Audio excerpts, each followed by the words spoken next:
I witnessed a lot of violence at a very young age. My stepdad was very aggressive and very violent. Anything would just set him off and he would just explode.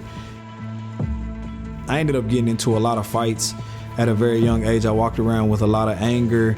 I always had to prove a point. We were poorer than most kids around us, so I would get made fun of because of the clothes that I was wearing or the shoes that I was wearing because they had holes in them. And so in my mind, I made a decision that I was gonna take what this world didn't give me, that this world owed me something. So, man, I was so angry. I was angry at the world. I was angry at my parents. I was angry at the hand that was dealt to me in life. I started hanging out with gang members and people that were way older than me and just people with a strong influence. There was a Cinco de Mayo party that was being thrown outside of a restaurant in South Nashville. And I got invited by some of my friends to go. And our whole motive for going was to get into a gang fight. One thing led to another, and we started throwing gang signs up at our rival gang members. And eventually they called us over to fight them, and when we started walking towards them, they pulled out a gun and shot one of my best friends.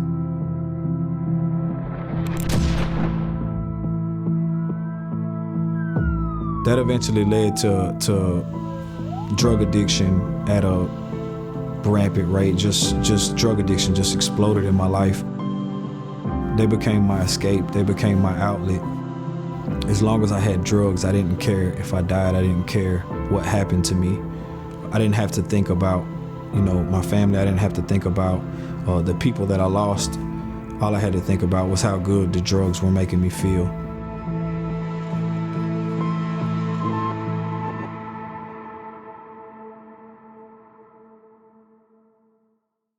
The night that I really, really broke was February 28th, 2011. So we were staying at a motel room off of Hardin Place, and the mother of my first two children, she was asleep. She was pregnant with my second daughter, and my oldest daughter was laying there asleep. And I remember just looking at them, and they were just so innocent. And I had enough money to pay for the room the next day or to get some cocaine, and so I called and got the cocaine. And then I remember feeling really defeated and just knowing literally I'm gonna have to take my daughter and the mother of my children to the McDonald's, and I'm gonna have to leave them there. In the morning, they're gonna be hungry. I'm not gonna have the money to feed them.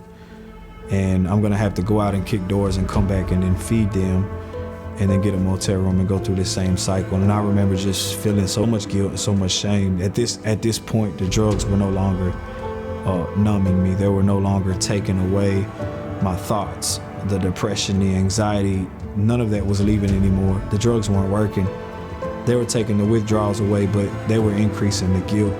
They were increasing the shame. I was at a point where I didn't even want to live anymore. I broke down. I hit my knees and I just cried out to God. I was just begging God, you know what? Whatever it takes. If I gotta go to prison, I don't care how many years I gotta go. Just don't let me walk out of those doors the same. God, I need you to change me. Something has to be different about this time. God, I can't do this anymore. I don't know how to change. I've tried 1,000 times. It just doesn't work for me. And I just started begging God, if you're real, I need you to come down here. I need you to change my life. I need you to do this for me because I can't. I'm tired of all the shame, all the guilt, all the pain, all the hurt. I'm tired of leaving my daughters out here. I'm tired of failing them. I don't want to continue to put them through what I'm putting them through. And that night, I just surrendered my life to Jesus.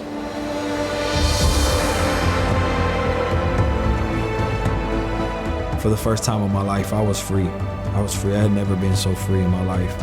The desires of my heart started to change as I started my relationship with God.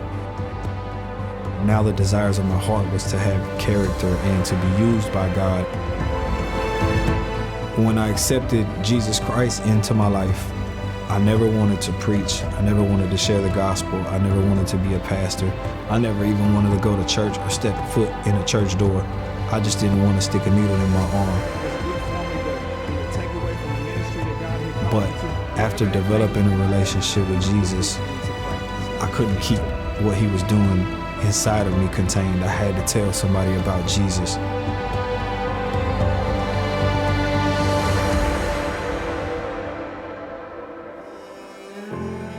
I can stand in front of drug addicts and say, I'm 7 years sober today, and God wants to do the same thing for you.